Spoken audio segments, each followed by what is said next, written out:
Hello students. तो चलिए students, नए टॉपिक की तरफ प्रोसीड करते हैं और वो टॉपिक है हमारे पास dipole moment, that is polar and non polar molecules. क्या मतलब है हमारे पास पोलर मॉलिक्यूल का, क्या मतलब है नॉन पोलर मॉलिक्यूल्स का, चलिए आज इस वीडियो के अंदर हम पता करते हैं, समझते हैं। आएंगे डाइपोल मोमेंट के ऊपर, पहले पोलर और नॉन पोलर को समझ लेते हैं, ठीक है। मान लीजिए आपके पास दो मॉलिक्यूल है, एक है हाइड्रोजन और हाइड्रोजन से मिलकर बना हुआ H2। कौन सा मॉलिक्यूल है बेटा? H2।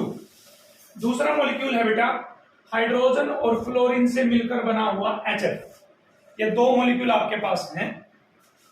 यदि आप देखें इस मॉलिक्यूल में दोनों जो एटम है इनकी इलेक्ट्रोनेगेटिविटी सेम है। इलेक्ट्रोनेगेटिविटी का मतलब इलेक्ट्रॉन को खींचने की टेंडेंसी वो सेम है। तो क्या ये इलेक्ट्रॉन अपनी तरफ खींचेगा एटम इलेक्ट्रॉनों को? नहीं। क्या ये खींचेगा? नहीं खींचेगा ना। तो क्या इसके ऊपर कोई पॉजिटिव चार्ज आएगा? नहीं। क्या इसके ऊपर कोई पॉजिटिव चार्ज आएगा? नहीं। क्या इसके ऊपर कोई नेगेटिव चार्ज? नो। क्या इसके ऊपर कोई नेगेटिव चार्ज? नो। तो इसका मतलब H2 के अंदर दोनों हाइड्रोजन पे यहां पर भी जीरो चार्ज है, यहां पर भी जीरो चार्ज है। तो ऐसे मॉलिक्यूल को बेटा नॉन पोलर मॉलिक्यूल बोलते हैं। क्या बोलते हैं? Non polar molecule. कुछ और एग्जांपल डिस्कस करते हैं। यहां पर मैं कहूं आपसे नाइट्रोजन दो एटम की इलेक्ट्रोनेगेटिविटी सेम है, तो इसका मतलब non polar molecule. Oxygen non polar molecule. Fluorine non polar molecule. Are you getting? ऐसे मॉलिक्यूल को क्या बोलने वाले हैं? नॉन पोलर मॉलिक्यूल्स बोलने वाले हैं। डाइपोल मोमेंट की टर्म में सीखेंगे कि नॉन पोलर क्या होते हैं, पोलर क्या होते हैं। पहले डाइपोल मोमेंट को सीखें, उससे पहले यहां आ जाते हैं। बताइए बेटा, हाइड्रोजन और फ्लोरीन में से कौन ज्यादा इलेक्ट्रोनेगेटिव है? फ्लोरीन, क्योंकि हमने पढ़ रखा है FONCl। इलेक्ट्रोनेगेटिविटी में सबसे ज्यादा इलेक्ट्रोनेगेटिव होता है एलिमेंट फ्लोरीन। यदि फ्लोरीन इलेक्ट्रोनेगेटिव है तो इस बॉन्ड के जो दो इलेक्ट्रॉन है इनके दोनों इलेक्ट्रॉनों को फ्लोरीन अपनी तरफ खींच लेगा। देखिए फ्लोरीन, और जैसे ही फ्लोरीन इन इलेक्ट्रॉनों को अपनी तरफ खींचेगा तो फ्लोरीन पे नेगेटिव चार्ज आना शुरू हो जाएगा। कौन सा चार्ज? नेगेटिव, थोड़ा सा नेगेटिव चार्ज। तो उसको लिख देता हूं मैं डेल्टा नेगेटिव। थोड़े से नेगेटिव को क्या बोलेंगे? Delta negative. इसको क्या बोलेंगे बेटा? Delta positive. तो ऐसा मॉलिक्यूल या ऐसा बॉन्ड जिस बॉन्ड में आपको इस तरह से पॉजिटिव और नेगेटिव चार्ज बनते हुए दिखें, ऐसे मॉलिक्यूल को कौन से मॉलिक्यूल बनेंगे बेटा? पोलर मॉलिक्यूल्स बोलेंगे। नाम से समझिए, पोलर। पोल का मतलब है यहां पर पोल्स जनरेट हो रहे हैं। एक नेगेटिव पोल जनरेट हो रहा है, एक पॉजिटिव पोल जनरेट हो रहा है। तो जहां पर दो एटम्स में इलेक्ट्रोनेगेटिविटी का डिफरेंस होगा वहां पर पोल्स जनरेट होंगे, और ऐसे बॉन्ड्स को पोलर बॉन्ड्स बोलने वाले हैं। और एग्जाम्पल लेते हैं कुछ हमारे पास। बोलिए बेटा, HCl delta negative delta positive. Chlorine is more electronegative than hydrogen. Polar molecule है बेटा। कैसा मॉलिक्यूल है? Polar molecule.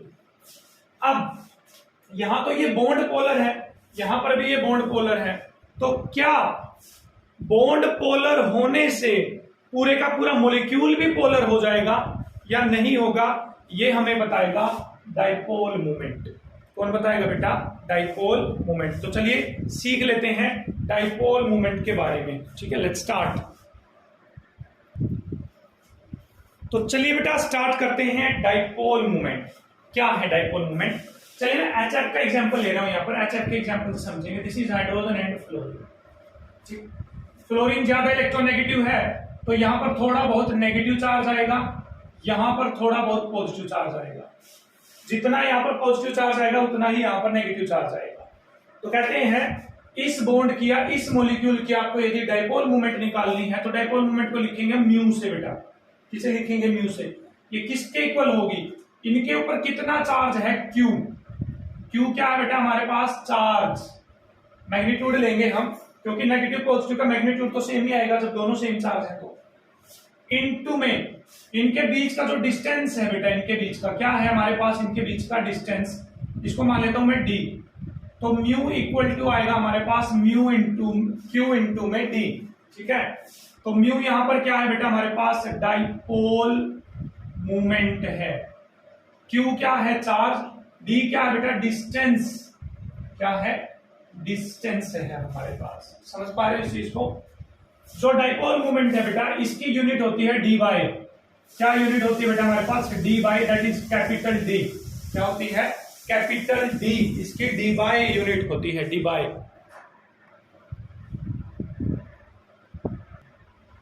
तो क्या यूनिट होगी बेटा इसकी? डी बाय यूनिट होगी। अब सुनिए ध्यान से यहां पर, अब यहां पर इलेक्ट्रॉनों का फ्लो कहां से कहां हो रहा है? हाइड्रोजन से फ्लोरीन की तरफ इलेक्ट्रॉनों का फ्लो हो रहा है। तो हम ऐसे डिनोट करेंगे, अब इसको देखना इस तरह से। ये लाइन किसको शो करेगी? कि हाइड्रोजन के इलेक्ट्रॉन फ्लोरीन की तरफ जा रहे हैं। लेस इलेक्ट्रोनेगेटिव एलिमेंट से मोर इलेक्ट्रोनेगेटिव की तरफ हम ऐसे एरो लगाएंगे, ये डाइपोल मोमेंट को शो करेगी। अब सुनिए, जब इलेक्ट्रॉन लेस इलेक्ट्रोनेगेटिव एलिमेंट से मोर इलेक्ट्रोनेगेटिव एलिमेंट की तरफ यदि जाएंगे, तो इसका मतलब डाइपोल मोमेंट एक वेक्टर क्वांटिटी हुई या नहीं हुई बेटा? क्योंकि इसमें डायरेक्शन आ गई है। तो कौन सी क्वांटिटी हुई बेटा हमारे पास? Vector quantity. अब ध्यान से समझना, मैं एक बार BeF2 का एग्जांपल लेता हूं बेटा। BeF2 बेरिलियम फ्लोराइड है ना, इसकी शेप बनाना बस पर थ्योरी के अकॉर्डिंग क्या होगी? Be, यहां पर फ्लोरीन, यहां पर फ्लोरीन, ऐसे होगी लीनियर शेप। अब बताओ, फ्लोरीन ज्यादा इलेक्ट्रोनेगेटिव एलिमेंट है तो यहां से इलेक्ट्रॉन खींचेगा, ये फ्लोरीन ज्यादा इलेक्ट्रोनेगेटिव एलिमेंट है तो यहां से इलेक्ट्रॉन खींचेगा। तो बताओ, यहां की डाइपोल मोमेंट की डायरेक्शन हो जाएगी इस दिशा में, और यहां की डाइपोल मोमेंट की डायरेक्शन हो जाएगी इस दिशा में। ठीक, तो हमें तो इस पूरे मॉलिक्यूल की डाइपोल मोमेंट निकालनी है ना। अरे सुनिए बेटा ध्यान से, ये डाइपोल मोमेंट इस बॉन्ड की है, बॉन्ड की, ये डाइपोल मोमेंट इस बॉन्ड की है। इस पूरे मॉलिक्यूल की डाइपोल मोमेंट कैसे निकलेगी? तो हमें रिजल्टेंट वेक्टर निकालना पड़ेगा। बोलिए, ये वेक्टर हो गया मेरे पास μ1, कौन सा हो गया? μ1। ये वेक्टर हो गया मेरे पास μ2, है ना। दोनों वेक्टर की डायरेक्शन क्या है? ऑपोजिट। तो μr निकालेंगे हम रिजल्टेंट। रिजल्टेंट वेक्टर कैसे निकलेगा बेटा? μ1 का स्क्वायर प्लस μ2 का स्क्वायर प्लस μ1 का स्क्वायर प्लस μ2 का square equal to 2 μ1 μ2 cos theta का स्क्वायर रूट। यहां से हम रिजल्टेंट डाइपोल मोमेंट निकाल सकते हैं। क्या निकाल सकते हैं? रिजल्टेंट डाइपोल मोमेंट निकाल सकते हैं। अब बताओ, यहां थीटा की वैल्यू कितनी है बेटा? कितनी है थीटा की वैल्यू? 180। तो कोस थीटा की वैल्यू कितनी पुट कर दोगे आप? 180 पुट कर दोगे। कोस 180 की वैल्यू कितनी होती है? -1। तो यहां से जो μr निकल कर आएगा बेटा, वो आएगा आपके पास μ1 माइनस μ2।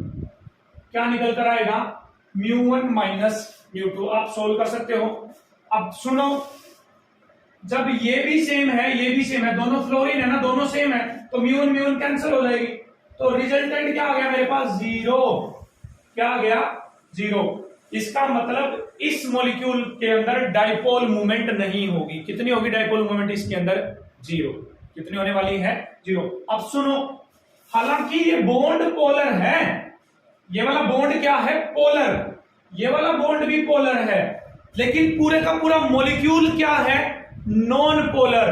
तो आप एक बात लिख लीजिए, इंपॉर्टेंट है ये कहीं पर, यदि मॉलिक्यूल की रिजल्टेंट डाइपोल मोमेंट 0 आती है तो मॉलिक्यूल बोला जाएगा नॉन पोलर। क्या बोला जाएगा बेटा? Non polar. यदि रिजल्टेंट डाइपोल मोमेंट 0 नहीं आती तो मॉलिक्यूल बोला जाएगा बेटा पोलर। और डाइपोल मोमेंट निकालने का फॉर्मूला हमारे पास ये है। आई नो कि आप पजल हो सकते हो इस फॉर्मूले में। तो अब आगे जो हम प्रोसीड कर रहे हैं, किसी मॉलिक्यूल की डाइपोल मोमेंट कंपेयर करेंगे हम बेटा। क्या करेंगे? कंपेयर। और कंपैरिजन में आपको कहीं पर भी मैं इस फॉर्मूले से कंपैरिजन नहीं करवाने वाला, चुटकियों में कंपैरिजन करेंगे। बिल्कुल मॉलिक्यूल को देखते ही बता देंगे कि इसमें डाइपोल मोमेंट होगी या नहीं होगी, या 0 होगी या कम होगी या ज्यादा होगी। चलिए प्रोसीड करते हैं आगे, ठीक है। तो चलिए बेटा चेक कर लेते हैं कुछ मॉलिक्यूल्स की जिनकी डाइपोल मोमेंट 0 है, उनके एग्जांपल देख लेते हैं। अब आपको आसानी से समझ में आ जाएगा तुरंत आपको। मान लीजिए यहां पर बोले BF3 की डाइपोल मोमेंट 0 हो गया, 0 से ज्यादा होगी, तो चेक कर लीजिए बेटा। कैसे चेक करेंगे आप? देखो, बोरोन, फ्लोरीन, ठीक है। अब एक सिंपल एग्जांपल देता हूं मैं। पत्थर वाला एग्जाम्पल, इसको याद रखेंगे आप, पत्थर वाला एग्जाम्पल, ठीक है। इससे आप सारी की सारी प्रॉब्लम सोल्व कर लेंगे। ट्रिक है ये, ट्रिक लगा लीजिए इसको। जैसे बेटा ये पत्थर है, यहाँ पर पत्थर, इस पे आपने रस्सी बांध दी, यहां पर भी रस्सी बांधी, 180 के एंगल पर बांध दी। कितने पे? 180 पे। एक बंदा यहां से खींच रहा पत्थर को, एक बंदा इस डायरेक्शन में खींच रहा पत्थर को, ठीक है।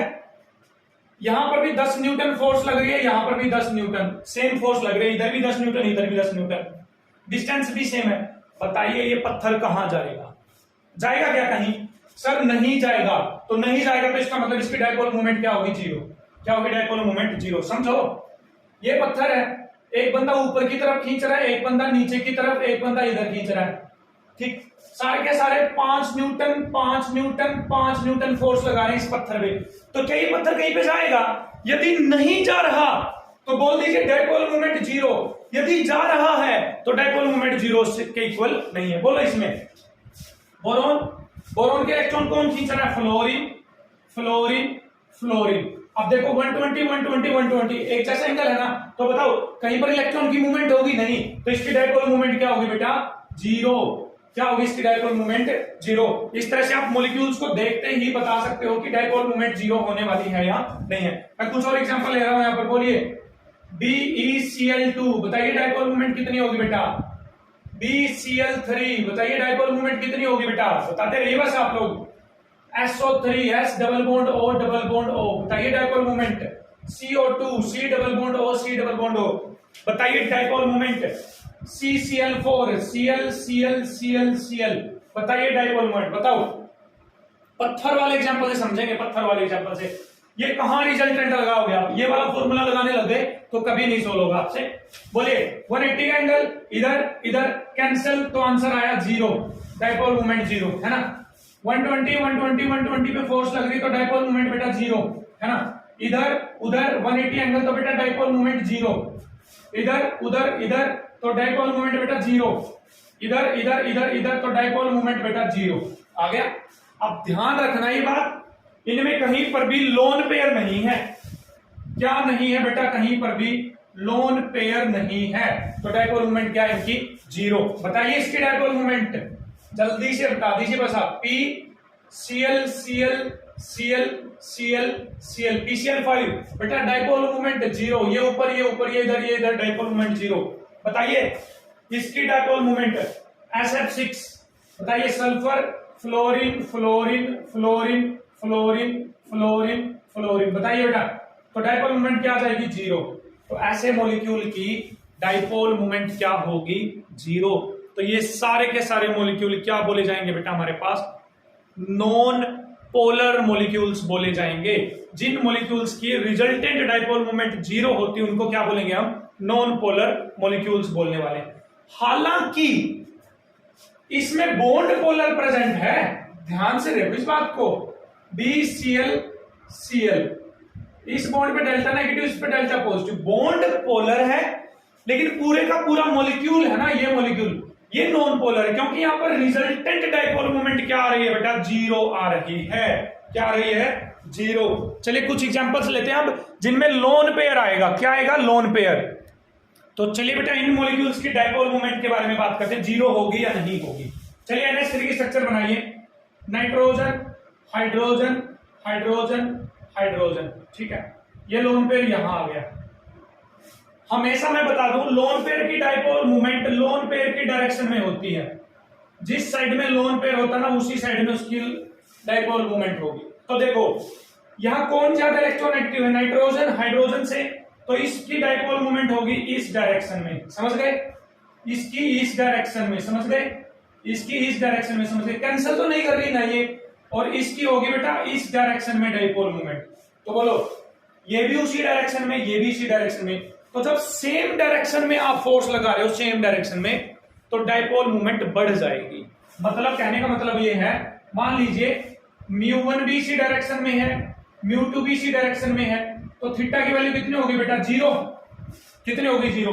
तो cos जीरो की वैल्यू कितनी होती है? 1। तो यहां पर जो रिजल्टेंट μr निकलेगा वो निकलेगा μ1 प्लस μ2, मतलब वो जुड़ जाएंगे हमारे पास। क्या हो जाएंगे? जुड़ जाएंगे। तो देखो इनकी भी डायरेक्शन उसी दिशा में, लोन पेयर की भी डायरेक्शन उसी डायरेक्शन में, तो जब सभी सेम डायरेक्शन में है तो जुड़ जाएंगी तो डायपोल मोमेंट जीरो के इक्वल नहीं आएगी, डायपोल मोमेंट जीरो के इक्वल नहीं आएगी। ठीक है, वाटर को देख लेते हैं बेटा। वाटर होता है हमारे पास OH लोन पेयर। तो चलिए ये इस डायरेक्शन में, ये इस डायरेक्शन में, इलेक्ट्रॉन नेगेटिव एलिमेंट की डायरेक्शन में होगा ना, ये भी ऊपर, तो रिजल्टेंट चला जाएगा इस डायरेक्शन में, है ना।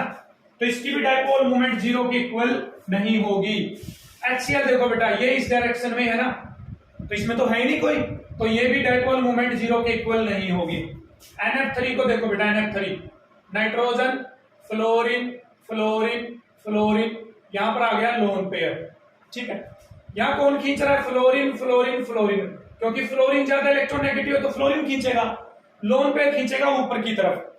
लेकिन हम कैसे कहें कि फ्लोरीन में जितने जोर है ना इलेक्ट्रॉन खींचने के, उतनी लोन पेयर में भी, ये तो सेम नहीं है ना, सेम नहीं है, तो ये इसकी भी डायपोल मोमेंट जीरो के इक्वल नहीं होगी। CFCl3 बेटा, फ्लोरीन Cl। अब ध्यान से देखना यहां पर, यदि यहां पर मैं कर दूं Cl, चारों बंदे सेम हो गए, चारों बंदे यदि सेम है तो वो तो सेम फोर्स लगाएंगे ना, सेम फोर्स लगाएंगे तो इसकी तो डायपोल मूवमेंट आ जाएगी जीरो। लेकिन यहां पर ऊपर वाला बंदा मैंने क्या कर दिया? चेंज। इसका मतलब यहां पर जो फोर्स लगाएंगे 3 मॉलिक्यूल, और ऊपर की तरफ जो फोर्स लगेगी उसमें डिफरेंस आ रहा है, नहीं आ रहा। फ्लोरीन तो ज्यादा इलेक्ट्रोनेगेटिव है, तो इसकी डायपोल मूवमेंट जीरो के इक्वल नहीं होगी।